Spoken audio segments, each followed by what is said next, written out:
CBSE Class 10 English, Footprints Without Feet. Chapter 5, Footprints Without Feet by H.G. Wells. Can a man become invisible?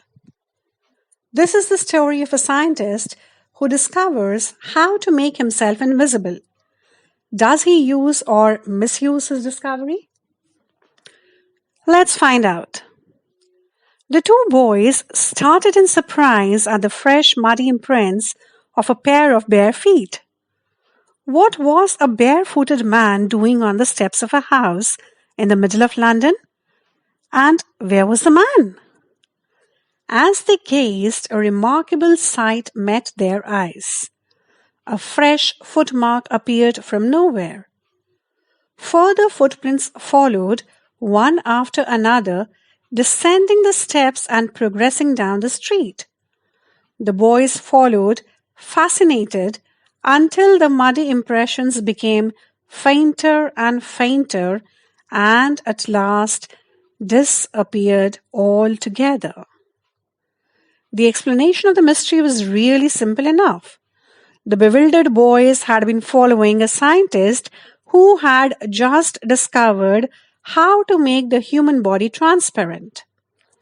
Griffin, the scientist, had carried out experiment after experiment to prove that the human body could become invisible. Finally, he swallowed certain rare drugs and his body became as transparent as a sheet of glass, though it also remained as solid as glass. Brilliant scientist though he was, Griffin was rather a lawless person. His landlord disliked him and tried to eject him. In revenge, Griffin set fire to the house. To get away without being seen, he had to remove his clothes. Thus it was that he became a homeless wanderer, without clothes, without money, and quite invisible, until he happened to step in some mud and left footprints as he walked. He escaped easily enough from the boys who followed his footprints in London. But his adventures were by no means over. He had chosen a bad time of the year to wander about in London without clothes. It was mid-winter. The air was bitterly cold and he could not do without clothes. Instead of walking about the streets, he decided to slip into a big London store for warmth. Closing time arrived, and as soon as the doors were shut, Griffin was able to give himself the pleasure of clothing and feeding himself without regard to expense. He broke open boxes and wrappers and fitted himself with warm clothes. Soon, with shoes, an overcoat, and a wide-brimmed hat, he became a fully dressed and visible person. In the kitchen of the restaurant, he found cold meat and coffee, and he followed up the meal with sweets and wine taken from the grocery store. Finally, he settled down to sleep on a pile of quilts. If only Griffin had managed to wake up in good time, all might have been well. As it was, he did not wake up until the assistants were already arriving next morning. When he saw a couple of them approaching, he panicked and began to run. They naturally gave chase. In the end, he was able to escape only by quickly taking off his newly found clothes. So once more, he found himself invisible but naked in the chill January air. This time, he decided to try the stock of a theatrical company in the hope of finding not only clothes, but also something that would hide the empty space above his shoulders. Shivering with cold, he hurried to Drury Lane, the center of the theatre world. He soon found a suitable shop. He made his way, invisible, upstairs and came out a little later wearing bandages round his forehead, dark glasses, false nose, big bushy side whiskers, and a large hat. To escape without being seen, he callously attacked the shopkeeper from behind, after which he robbed him of all the money he could find. Eager to get away from crowded London, he took a train to the village of Iping, where he booked 2 rooms at the local inn. The arrival of a stranger at an inn in winter was in any case an unusual event. A stranger of such uncommon appearance set all tongues wagging. Mrs. Hall, the landlord's wife, made every effort to be friendly, but Griffin had no desire to talk and told her, "My reason for coming to Iping is a desire for solitude. I do not wish to be disturbed in my work. Besides, an accident has affected my face." Satisfied that her guest was an eccentric scientist, and in view of the fact that he had paid her in advance, Mrs. Hall was prepared to excuse his strange habits and irritable temper. But the stolen money did not last long, and presently Griffin had to admit that he had no more ready cash. He pretended, however, that he was expecting a check to arrive at any moment. Shortly afterwards, a curious episode occurred. Very early in the morning, a clergyman and his wife were awakened by noises in the study.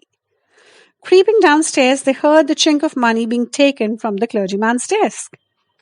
Without making any noise and with the poker grasped firmly in his hand, the clergyman flung open the door.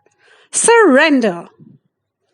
Then, to his amazement, he realized that the room appeared to be empty.